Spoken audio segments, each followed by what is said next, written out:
all those people asking what could be the estimated cost in making this pump boat, so more or less 150,000, including na yun sa makina ng pump boat, sa materials po nitong pump boat at syempre yung labor po ni Terso na siya yung tumutulong kay Papa dito.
Nandito ako sa province namin because it's rest day and rest day is family day. So that video clip was recorded by my brother kasi nasa city ako nung time talaga na natapos yung pump boat namin.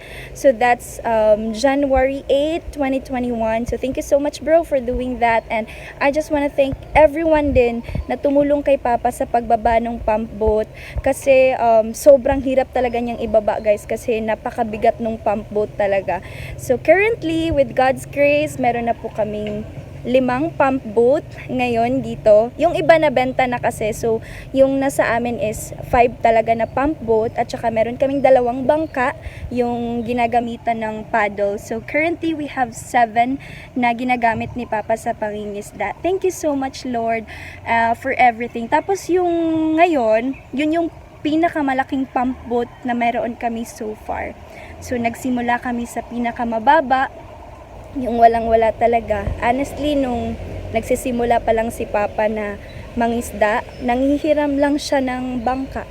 Tapos, nag-uusap sila ni Mama kung mabubuhay ba daw kami kasi ganito, ganyan. Pero, nakita ko talaga na they are really working hand in hand para sa pangarap namin bilang pamilya at sa mga pangarap nila para sa amin na mga anak nila. So, yun, nakita ko yung journey nila at nakita ko kung gaano kabuti si God sa family namin, and ganun din siya sa inyong lahat. Basta be strong lang and have faith always to God at samahan niyo po yun ng pagpupursigi sa buhay kasi anything is possible when you believe in God and when you really work hard for that dream.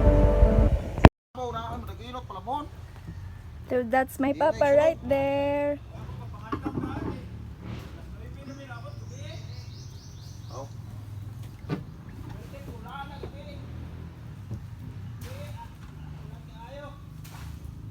Inay kay sulok. Ako paglutaw.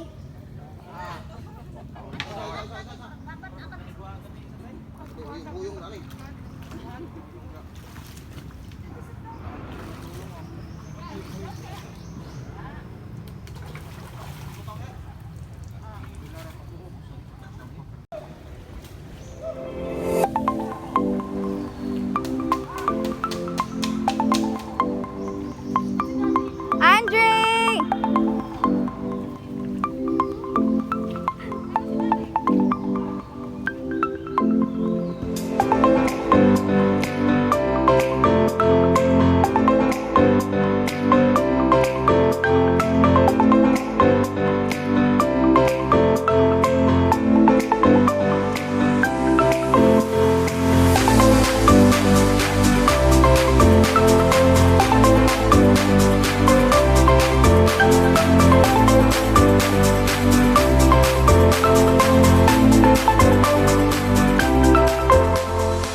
Dili. Kuya.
pamilya, Yes. nagatanan. Hi! Mayi! Andre!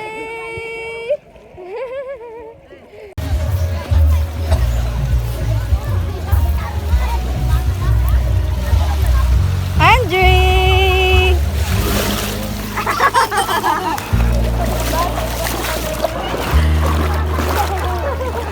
Okay, 1, 2,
Brian, thank you so much for everything that you have done to our family. And shout out din sa lahat ng family members namin na nasa malayo.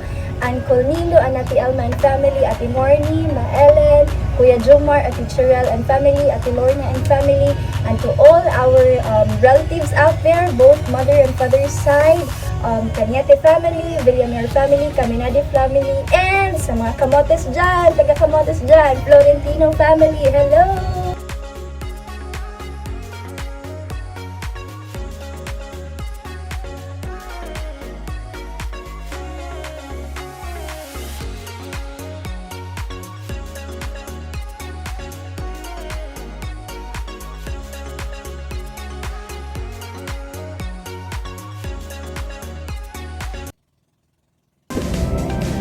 Ang itim ko na, guys. So I guess I'm gonna end the vlog here. Thank you so much, guys, for watching our video, and I hope you got inspired and you enjoyed as well. And please don't forget to like, share, and subscribe. See you on my next one. Bye.